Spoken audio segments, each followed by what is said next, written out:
ఇప్పుడు కార్మిక కర్షక ఐక్యత ప్రతిఘటన పోరాటాల మీద CI2 జాతీయ అధ్యక్షురాలు డాక్టర్ కె హేమలత గారు మాట్లాడతారు.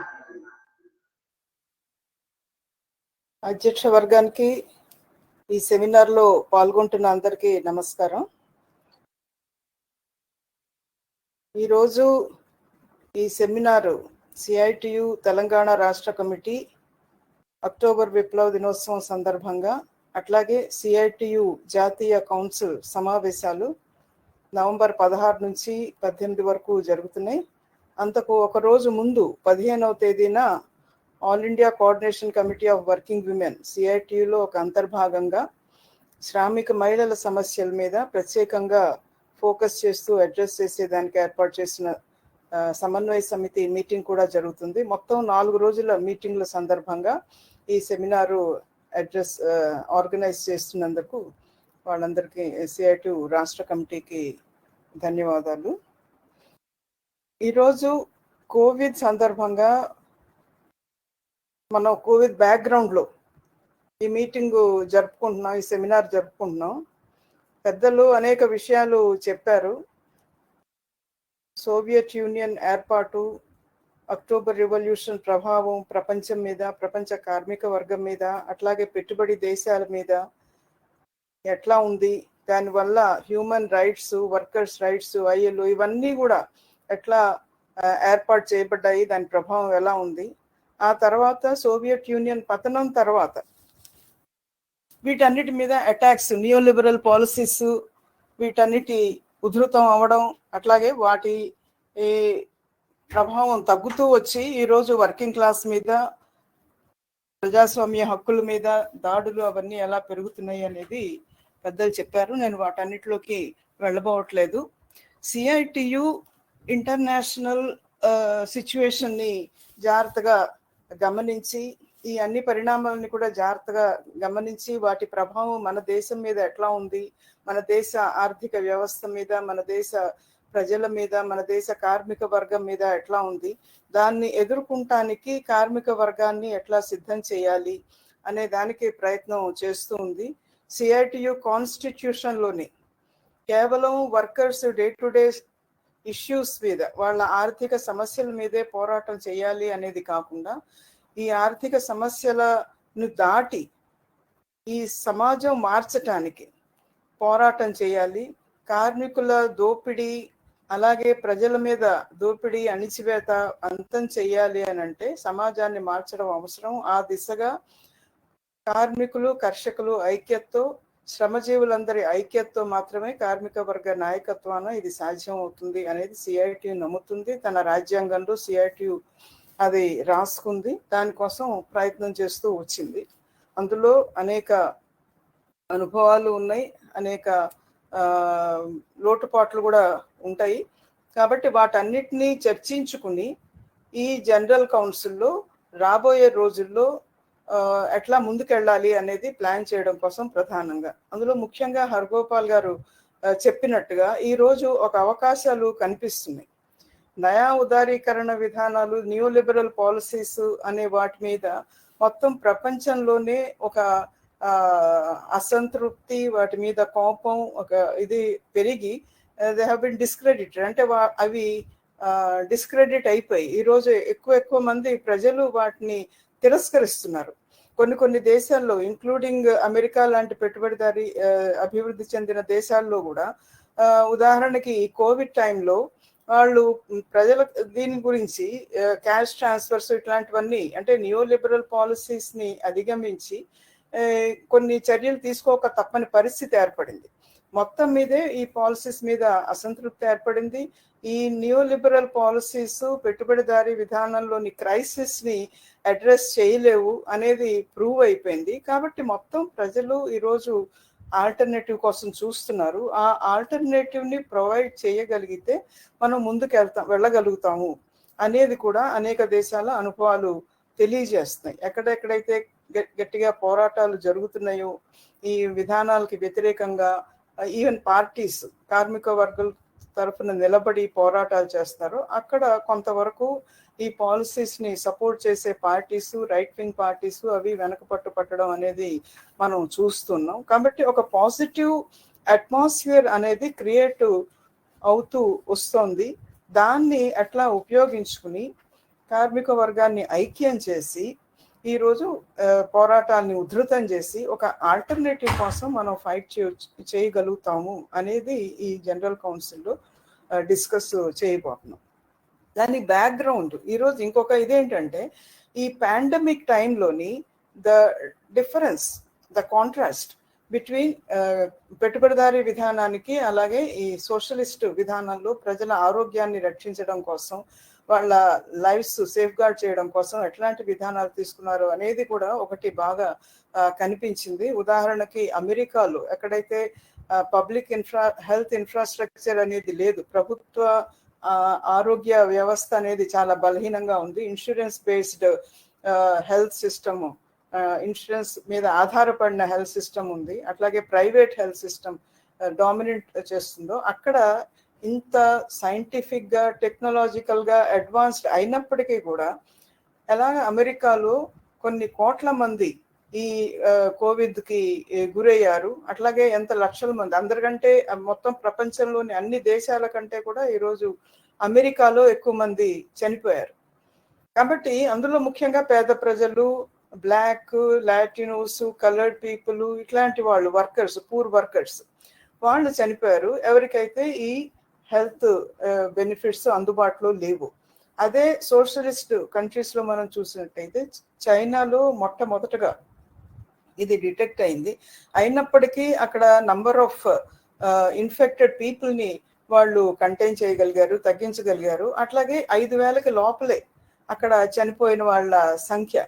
కాబట్టి ఈ కాంట్రాస్ట్ అట్లాగే మన దేశంలో చూసుకున్నా కూడా మన దేశంలో ప్రభుత్వం మొట్టమొదటి ఇనీషియల్గా ఎట్లా డీల్ చేశారు, దీన్ని తగిన హెల్త్ ఇన్ఫ్రాస్ట్రక్చర్ని డెవలప్ చేయకుండా, అంటే ప్రభుత్వ ఆసుపత్రుల్లో సౌకర్యాలని మెరుగుపరచకుండా దానికి దీపాలు వెలిగించమని, చప్పట్లు కొట్టమని, ఇది చేయమని, అది చేయమని అన్సైంటిఫిక్ ఇవన్నీ ప్రచారం చేశారు అనేది కూడా మనం చూసాము. దాని పరిణామాలు కూడా మనం చూసాం. అంటే ఈరోజు మొత్తం దీంట్లోనే ఒక కాంట్రాస్ట్ ఉంది. దీనికి కారణం ఏంటి? పెట్టుబడిదారీ వ్యవస్థలో ఎట్లా పెట్టుబడిదారుల లాభాల కోసం ప్రాఫిట్ డ్రివెన్ సొసైటీ అనేది, అట్లాగే దానికి కాంట్రాస్ట్గా పీపుల్స్ వెల్ఫేర్ని ప్రయారిటీగా తీసుకుని ఎట్లా వెళ్ళేదానికి సాధ్యం అవుతుంది, దానికి ఆల్టర్నేటివ్ వ్యవస్థ అనేది ఈరోజు ప్రజలకు అర్థం చేయించడానికి కూడా ఒక అవకాశం కనిపించింది. అనేక ఇష్యూస్ ఈ పాండమిక్ ముందుకు తీసుకొచ్చింది కాంట్రాస్ట్ ఈ వీటిలోని. కాబట్టి దీన్ని కూడా జనరల్ కౌన్సిల్లో మేము చర్చించబోతున్నాం. అట్లాగే ఈ పాండమిక్ వల్ల అంతకు ముందు కూడా క్రైసిస్ ఉంది పెట్టుబడిదారీ విధానంలో. 2007-8 నుంచి ఈ ఆర్థిక సంక్షోభం అనేది మళ్ళీ రావడం అనేది చూసాం. అంతకుముందు కొద్ది రోజులుగా పెట్టుబడిదారీ వ్యవస్థ కొంత నిలకడగా ఉన్నప్పటికీ కూడా ఈ క్రైసిస్ని అడ్రస్ చేయడానికి లేట్ 70s ఈ పాలసీస్ తీసుకొచ్చారు. వాటి వల్ల ఇది కాలేదు, ఈ నియోలిబరల్ పాలసీస్ ఫెయిల్యూరు, దానివల్ల మళ్ళీ మధ్యలో కూడా అనేక క్రైసిస్ వచ్చాయి. మళ్ళీ 2007-8 నుంచి వచ్చిన క్రైసిస్ ఇప్పటికీ కూడా అది పూర్తిగా ప్రపంచ ఆర్థిక వ్యవస్థ రికవర్ కాలేదు. దాంట్లో ఈ క్రైసిస్ వచ్చి మరింత దాని మీద ప్రభావం చూపించింది. ఇందులో మెయిన్ ఇంపాక్ట్ ఎవరి మీద అంటే వర్కర్స్ మీద, ముఖ్యంగా అసంఘటిత రంగంలో ఉన్న పేద కార్మికుల మీద. ఇది మనం చూసాం. నాకు మైగ్రెంట్ వర్కర్స్ గురించి చెప్పారు, ప్రభుత్వం ఎట్లా డీల్ చేసింది అనేది. అలాగే ఈ మన దేశానికి సంబంధించి ఇది పెద్ద ఇది వచ్చింది ఏంటనంటే, ఒకవైపున ప్రభుత్వం ఈ పాండమిక్ని ఒక అవకాశంగా తీసుకుంది. నీతి ఆయోగ్ CEO గారు అమితాబ్ కాంత్ గారు ఆయన చెప్పాడు, ఇది నవ్ ఆర్ నెవర్ ఆపర్చునిటీగా మనం తీసుకోవాలి అని చెప్పేసి. అంటే ఈ రిఫార్మ్స్ని పుష్ చేయడం కోసం ఆల్రెడీ ప్రపంచంలో అవి డిస్క్రెడిట్, కానీ మన దేశంలో బీజేపీ ప్రభుత్వం ఈ నియోలిబరల్ పాలసీస్ని చాలా పుష్ చేయాలని ప్రభుత్వం ప్రయత్నం చేస్తుంది. 2019లో రెండోసారి అధికారంలోకి వచ్చిన వెంటనే 100 రోజుల ప్రయారిటీస్ని వాళ్ళు అనౌన్స్ చేసినప్పుడు, ఒకటి లేబర్ లా రిఫార్మ్స్, రెండు అగ్రికల్చరల్ రిఫార్మ్స్, మూడోది ఏంటంటే ప్రైవేటైజేషన్ పాలసీ. ఈ మూడింటిని మేము అమలు చేస్తాము, వాటిని ముందుకు తీసుకెళ్తామని చెప్పేసి అనౌన్స్ చేశారు. అది అంతకుముందు కాంగ్రెస్ ప్రభుత్వం కూడా ప్రయత్నం చేసింది, కానీ దాని మీద ఫస్ట్ యూపీఏ గవర్నమెంట్లో కొంత లెఫ్ట్ స్ట్రాంగ్గా ఉండటం వల్ల కానీ ఈ పోరాటాల వల్ల కానీ అనుకున్నంత వేగంగా అమలు చేయలేకపోయారు.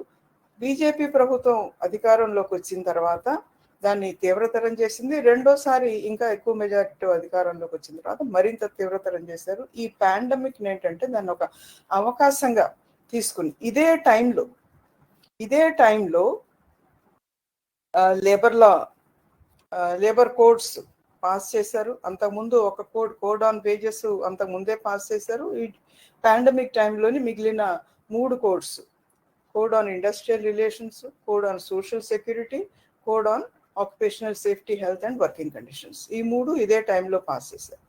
అట్లాగే ఫార్మ్ బిల్స్ ముందు ఆర్డినెన్స్గా తీసుకొచ్చారు, ఆ తర్వాత దాన్ని పార్లమెంట్లో పాస్ చేశారు. అపోజిషన్ సస్పెండ్ చేసి ఫార్మ్ బిల్స్ పాస్ చేశారు.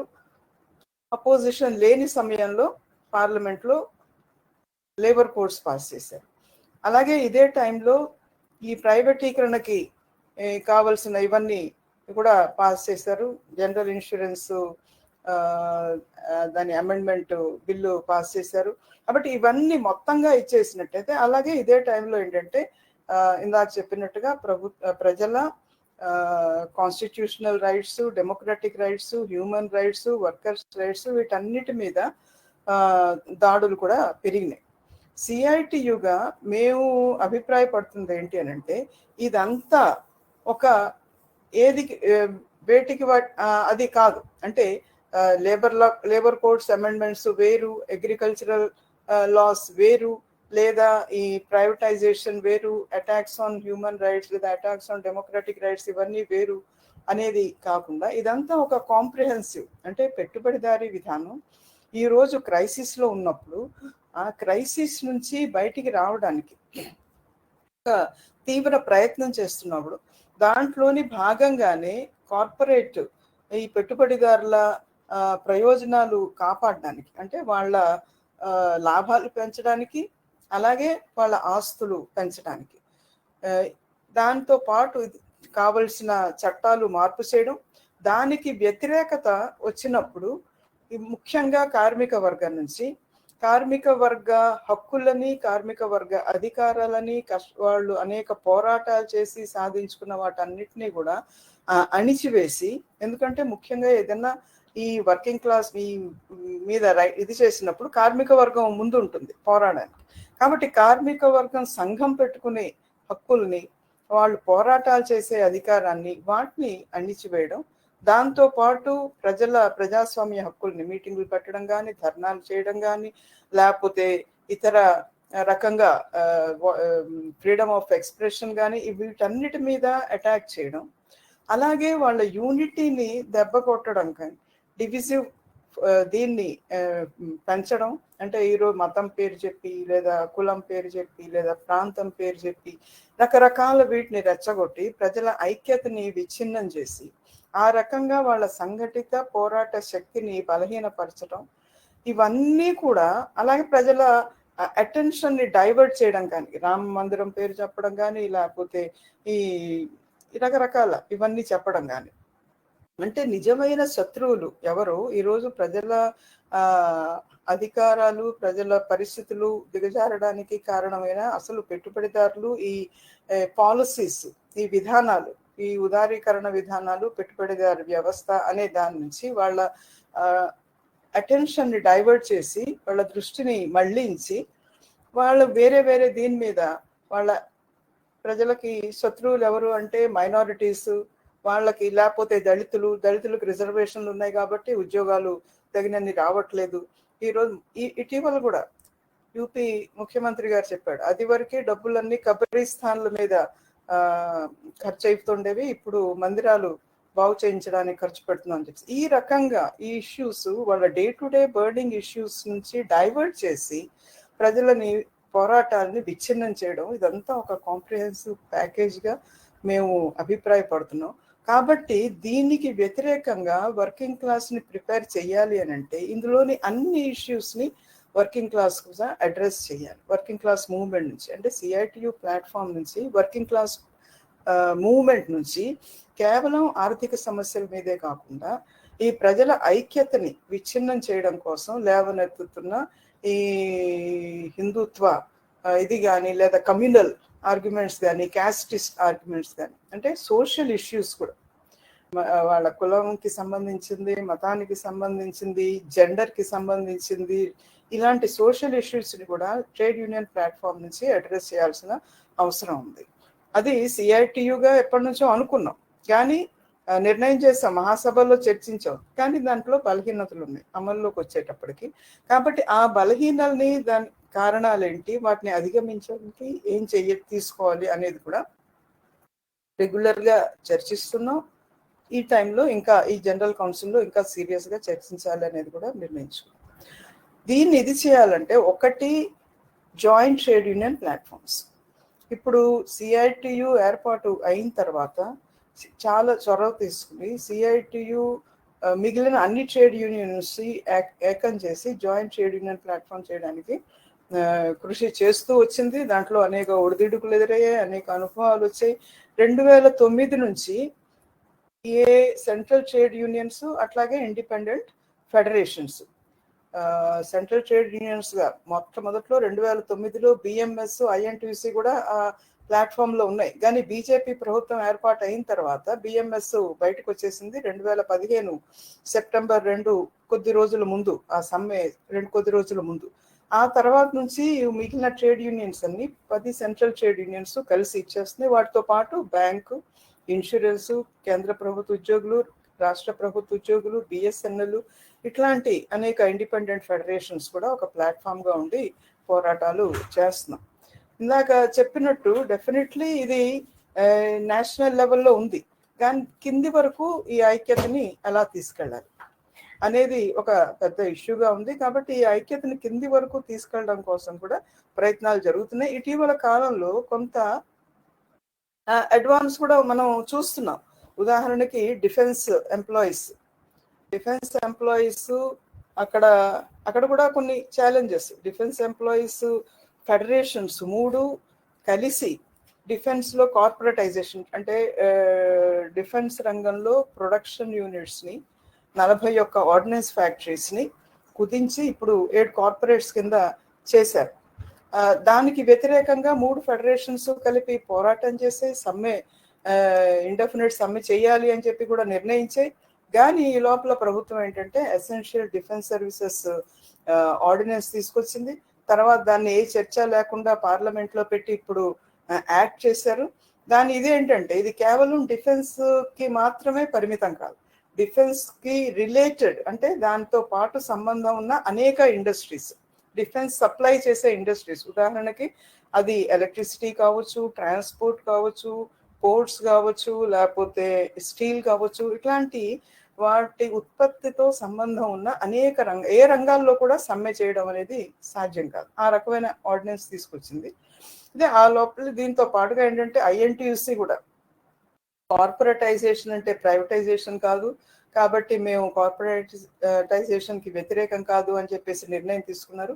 ఆ రకంగా బలహీన పడినప్పటికీ డిఫెన్స్ ఉద్యోగులు వేరే రకంలో సమ్మె కాకుండా వేరే రకంలో వాళ్ళ పోరాటం కొనసాగిస్తున్నారు. దాంతోపాటు సంఘీభావంగా ఇతర కార్మిక సంఘాలు కూడా డెమాన్స్ట్రేషన్స్ అవి చేశారు. ఇన్ జనరల్ వైడ్ సపోర్ట్ అనేది దానికి వచ్చింది. అట్లాగే బ్యాంక్ ప్రైవేటైజేషన్కి వ్యతిరేకంగా కూడా అనేక ఇండస్ట్రియల్ వర్కర్స్ కూడా ధర్నాలు, ప్రదర్శనలు అట్లాంటివన్నీ చేశారు. అంటే బ్యాంక్ ప్రైవేటైజేషన్ సందర్భంగా బ్యాంక్ ఉద్యోగులు ధర్నాలు, ప్రదర్శనలు చేస్తున్నప్పుడు వాళ్ళకు మద్దతుగా కొంతమంది వచ్చి అడ్రస్ చేయడమే కాకుండా ఇండిపెండెంట్గా వాళ్ళ వర్క్ ప్లేసెస్లో కూడా జరిగింది.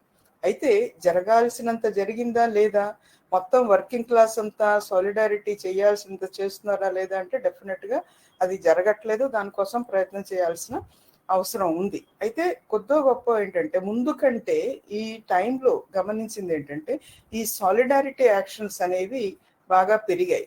దాంట్లో ఒక ముఖ్యమైన ఇది అంటే ఒక స్పాంటేనియస్ గా వచ్చిన సాలిడారిటీ. దీనికి కూడా గమనించింది ఏంటంటే, ఈ పాండమిక్ టైంలో మేము ఫస్ట్ ఫేజ్ లో మైగ్రెంట్ వర్కర్స్ వాళ్ళు వెళ్తున్నప్పుడు స్పాంటేనియస్ గా సిఐటియు కమిటీస్ ఇనిషియేటివ్ తీసుకున్నాయి, వాళ్ళు డైరెక్ట్గా ఉన్నారు, కానీ దానికి తగిన ఫండ్స్ వర్కర్స్ దగ్గర నుంచి కలెక్ట్ చేశారు. కొన్ని కోట్ల రూపాయలు కలెక్ట్ చేసి మైగ్రెంట్ వర్కర్స్ కి అన్ని రాష్ట్రాల్లో, జమ్మూ కాశ్మీర్ దగ్గర నుంచి, జమ్మూ కాశ్మీర్ లో సిఐటియు బలంగా లేదు, అట్లాగే గుజరాత్ లో సిఐటియు బలంగా లేదు, కానీ ఇట్లాంటి బలహీనమైన రాష్ట్రాల్లో కూడా వర్కింగ్ క్లాస్ దగ్గర నుంచి ఒక స్పాంటేనియస్ సాలిడారిటీ రియాక్షన్, వాళ్ళకి ఫుడ్ ఏర్పాటు చేయడం కానీ, ట్రాన్స్పోర్ట్ ఏర్పాటు చేయడం కానీ, అడ్మినిస్ట్రేషన్తో మాట్లాడి స్పెషల్ ట్రైన్స్ అరేంజ్ చేయడంలో కానీ, అకామిడేషన్ అరేంజ్ చేయడంలో కానీ, అట్లాగే అనేక చోట్ల వాళ్ళకి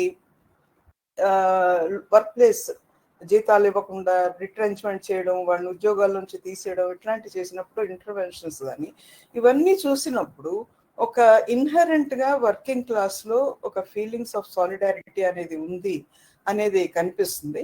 కాబట్టి దీన్ని మరింత ఇది చేసి వాళ్ళని ఆర్గనైజేషన్ స్ట్రక్చర్స్ లోకి తీసుకొచ్చి వాళ్ళ డే టు డే ఇష్యూస్ ని అడ్రస్ చేసి వాళ్ళ చైతన్యాన్ని పెంచి అట్లా ఒక ట్రేడ్ యూనియన్ మూవ్మెంట్ ని స్ట్రెంథన్ చేయాలి అనేది కూడా ఈ దీంట్లో జనరల్ కౌన్సిల్లో చర్చిస్తుంది. ఇంకొక ముఖ్యమైన ఇది ఏంటంటే, మేము చర్చించబోయే జనరల్ కౌన్సిల్లో ఈ కార్మిక కర్షక ఐక్యతని ఎట్లా పెంపొందించాలి అని.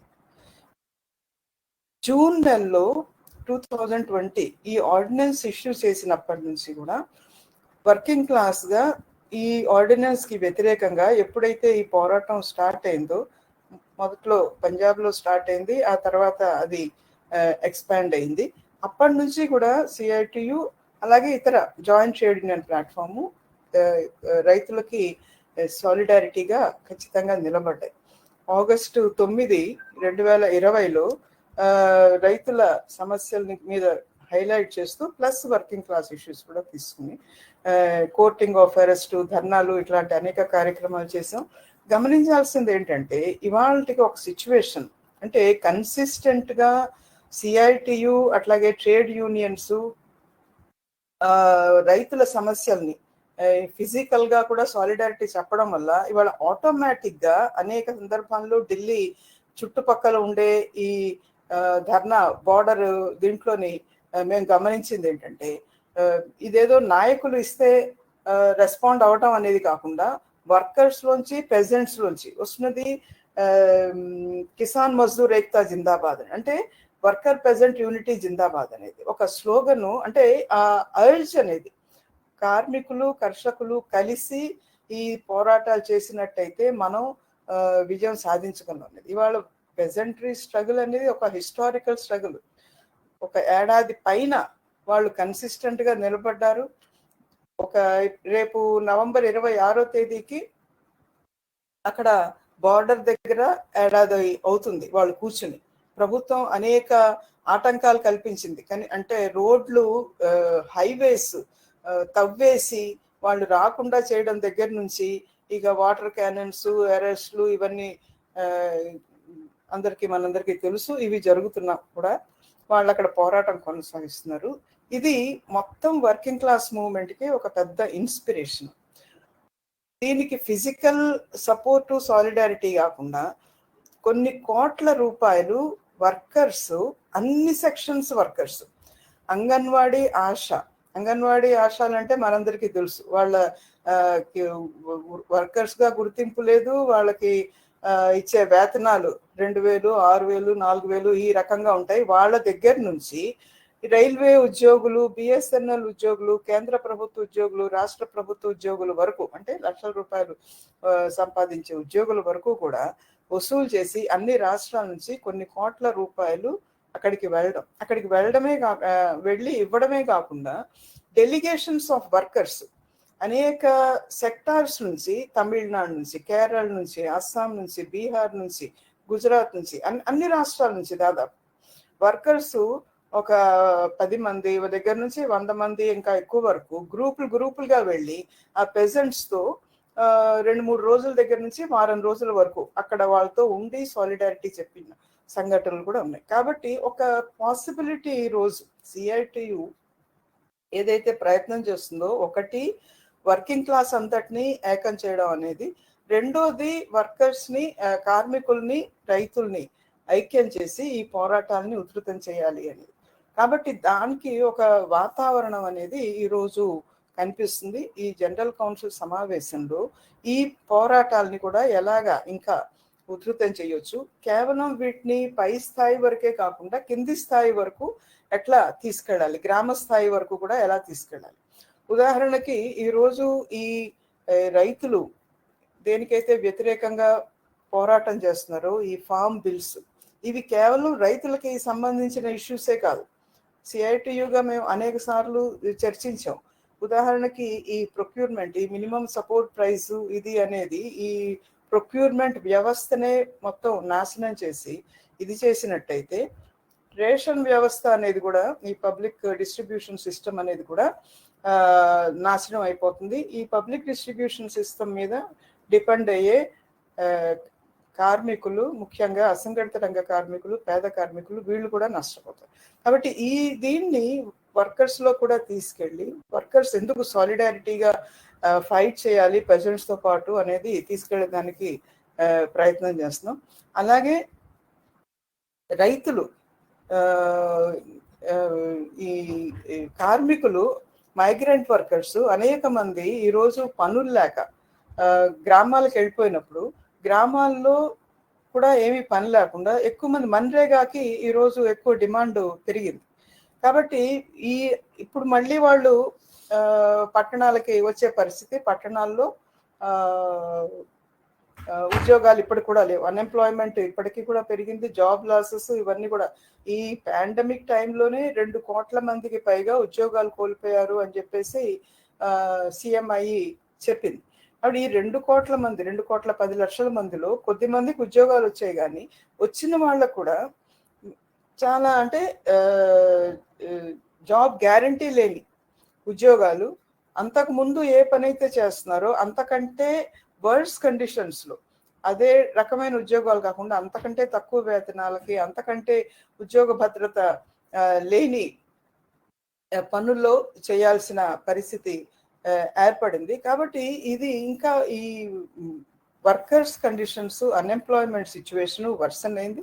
కాబట్టి అన్ఎంప్లాయ్మెంట్ సిచ్యువేషన్ మీద కూడా సిఐటియు అంతకుముందు యువత, విద్యార్థులు వీళ్ళందరితో కలిసి ఈ job loss, unemployment, worsening working conditions, ఈ సమస్య మీద ఒక దేశం మొత్తం మీద ఒక మూవ్మెంట్ ఇది చేయాలి అని చెప్పేసి, డెవలప్ చేయాలి అనేది అనుకున్నాం. దానికోసం అలాంటి సంఘాలు డివైఎఫ్ఐ, ఎస్ఎఫ్ఐతో కూడా కలిసి ఒక నేషనల్ లెవెల్లో సెమినార్ పెట్టి అనేక రాష్ట్రాల్లో సెమినార్ కన్వెన్షన్స్ ఇవన్నీ జరిగాయి. దీన్ని ఇంకా కిందికి తీసుకెళ్ళాలి అని చెప్పేసి అనుకున్నాం. అయితే ఈ పాండమిక్ వల్ల అది సాధ్యం కాలేదు. ఇప్పుడు మళ్ళీ జనరల్ కౌన్సిల్లో నిరుద్యోగం సమస్య మీద కూడా ఒక కార్యక్రమం తీసుకోవాలి అని చెప్పేసి మొత్తం దేశవ్యాప్తంగా అందరినీ, నిరుద్యోగానికి ఈ గురవుతున్న, ఈ ఉద్యోగాలు సరిగ్గా లేకపోయిన పరిస్థితుల్లోని అందరినీ కలుపుకొని తీసుకెళ్ళాలి అని చెప్పేసి కూడా ఈ జనరల్ కౌన్సిల్లో ఇది చేస్తాం. అంటే మొత్తంగా ఏంటంటే ఇందాక వచ్చిన ఐడియా ఏదైతే ఒకటి చెప్పారు, భావజాలంలో కూడా ఐడియాలజికల్ స్ట్రగుల్ కూడా చేయాలి దీనికి వ్యతిరేకంగానే. దానికోసం సిఐటియుగా మేము ఒక నిర్ణయం తీసుకున్నాం. ఇష్యూస్ని పాలసీస్తో లింకప్ చేయాలి, పాలసీస్ వెనకుండే పాలిటిక్స్ని ఎక్స్పోజ్ చేయాలి అనేది.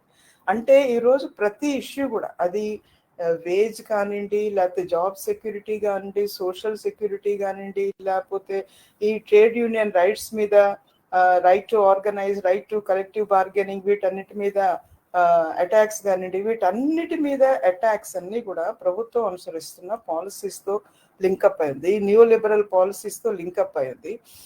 ఇది అర్థం చేయించడానికి ఇవాళ మేము గమనించింది ఏంటంటే, ఏ సెక్షన్కి ఆ సెక్షను వర్కర్స్, ఎంప్లాయీస్ కానివ్వండి, వర్కర్స్ కానీ వాళ్ళ సమస్యల మీద పోరాడినప్పుడు పెద్ద పెద్ద పోరాటాలు చేస్తున్నారు. ఉదాహరణకి ఆశాస్ చాలా తక్కువ వేతనం, ఈ పాండమిక్ టైంలో వాళ్ళు ఫ్రంట్ లైన్లో ఉన్నారు. వాళ్ళు ఇంటింటికి వెళ్ళి టెస్ట్లు చేయడం కానీ, లేకపోతే ఐడెంటిఫై చేయడం కానీ, ట్రేస్ చేయడం కానీ, ఇట్లాంటి వాటి అన్నింటిలో కూడా ఆశాస్ని పెద్ద ఎత్తున వినియోగించారు. కానీ వాళ్ళకి వేతనాలు పెంచడం పక్కన పెట్టి, అసలు వాళ్ళకి ఇచ్చేది వేతనమే కాదు, వాళ్ళకి ఇచ్చే దాని పేరు ప్రోత్సాహన రాశి. ఆ ప్రోత్సాహన రాశిని పెంచడం అనేది పక్కన పెట్టి రావాల్సింది కూడా ఇవ్వని పరిస్థితిలో లక్షలాది మంది ఆశాసు పెద్ద పెద్ద స్ట్రగుల్స్ చేశారు. పెద్ద స్ట్రగుల్స్ చేసి కొంత అచీవ్ చేసుకున్నారు.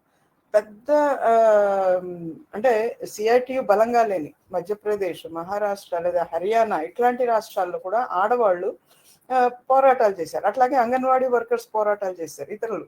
కానీ ఇలా వాళ్ళ సెక్టోరల్ స్ట్రగుల్స్ లోకి వస్తున్నారు, కానీ జాయింట్ స్ట్రగుల్స్కి వచ్చేటప్పటికి ఈ పార్టిసిపేషన్ తక్కువ ఉంటుంది, అంతమంది రావట్లేదు.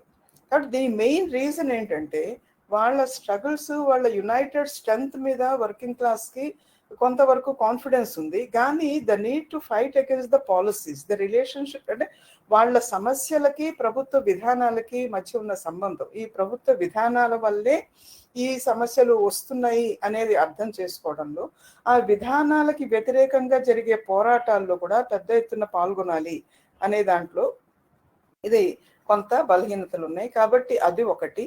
రెండోది ఈ పాలిటిక్స్, దాని వెనుకున్న పాలిటిక్స్ ఏంటి. ఈరోజు ఈ నూతన ఆర్థిక విధానాన్ని ప్రారంభించింది కాంగ్రెస్ నాయకత్వంలో. పివి నరసింహరావు గారు ప్రధానమంత్రిగా ఉన్నప్పుడు, మన్మోహన్ సింగ్ గారు ఆర్థిక మంత్రిగా ఉన్నప్పుడు. ఆ తర్వాత అనేక ప్రభుత్వాలు మారాయి, పార్టీలు మారాయి, కానీ అంటే పార్టీలు, ప్రభుత్వంలో ఉన్న పార్టీలు మారాయి, కానీ విధానాల్లో పెద్ద మార్పు ఏంటి. ఇప్పుడు బీజేపీ ప్రభుత్వం అధికారంలోకి వచ్చిన తర్వాత కూడా అదే పాలసీస్. కాబట్టి ఈ పొలిటికల్ పార్టీస్ వాటి విధానాలేంటి, ఈ విధానాల్ని అమలు చేస్తున్న పొలిటికల్ పార్టీస్ ఎవరి కోసం పనిచేస్తున్నారు, ఎవరి ప్రయోజనాల్ని తాకట్టు పెడుతున్నారు అనేది, అంటే దీని వెనుకున్న రాజకీయాలు, విధానాలు వెనుకున్న రాజకీయాలు, వీటిని అర్థం చేసుకున్నప్పుడు మాత్రమే ఈ ప్రజలు, ఈ కార్మికులు వీటికి వ్యతిరేకంగా మొత్తం పోరాడగలిగి అసలు తమ ప్రయోజనాల్ని నిలబెట్టే వాళ్ళు ఎవరు, తమ ప్రయోజనాల కోసం ఏ విధానాలు పనిచేస్తున్నాయి అని అర్థం చేసుకుని ఆ రకంగా ఈ సమాజం ఈ మార్చేదానికి పోరాటంలో వాళ్ళు భాగస్వాములు అవ్వగలుగుతారు అనేది. కాబట్టి దీనికోసం ఎంఫసైజ్ చేసేది ఏంటంటే ఇష్యూస్ని లింకప్ చేయడం కోసం. ఇది ఇంకొక స్లోగన్ మేము ఇచ్చింది ఏంటంటే రీచ్ ద అన్రీచ్డ్ అనేది. రీచ్ ద అన్రీచ్డ్ అనేది చిన్న స్లోగనే, సింపుల్ స్లోగనే, కానీ అది అమలు చేయటం అనేది చాలా కష్టం.